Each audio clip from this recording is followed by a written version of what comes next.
अमरावती जिले के मोर्शी तहसील के विष्णोरा गांव में स्थित काशी नदी पर 2018-19 में बांधों का निर्माण कराया गया था, लेकिन जोरदार बारिश में ये बांध बह गए, जिससे किसानों को काफी नुकसान हो रहा है। टाटा ट्रस्ट और महाराष्ट्र सरकार की संयुक्त निधि से किसानों को सिंचाई के लिए पानी उपलब्ध कराने के उद्देश्य से 1,87,00,000 रुपए की लागत से नदी गहरीकरण और 5 सीमेंट बांध बनाए गए थे। इस योजना का मुख्य उद्देश्य जलस्तर बढ़ाना और खेतों को पर्याप्त सिंचाई सुविधा देना था।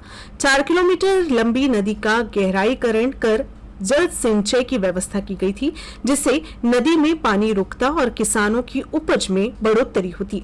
प्रारंभ में इस योजना से जलस्तर में सुधार भी हुआ, लेकिन बीते 2 वर्षों में आई भीषण बाढ़ ने काशी नदी पर बने बांध को नुकसान पहुंचाया, जिससे अब उन बांध में पानी रुकता ही नहीं। नतीजतन किसानों को कोई लाभ नहीं हो रहा, बल्कि नुकसान उठाना पड़ रहा है। विष्णोरा के 2 किसानों की खेती बाढ़ में बह गई है। कई वर्षों से ऐसी ही स्थिति बन रही है, जिससे ग्राम पंचायत ने सांसद और पूर्व पालक मंत्री को निवेदन देकर समस्या की ओर ध्यान दिलाया, लेकिन अब तक कोई ठोस कार्रवाई नहीं हुई। किसान अब मांग कर रहे हैं कि टूटे बांध की मरम्मत की जाए और बह गई खेती का प्रशासन द्वारा पंचनामा कर मदद दी जाए, ताकि सरकार के करोड़ों रुपए बर्बाद न हो और किसान फिर से अपने पैरों पर खड़े हो सके।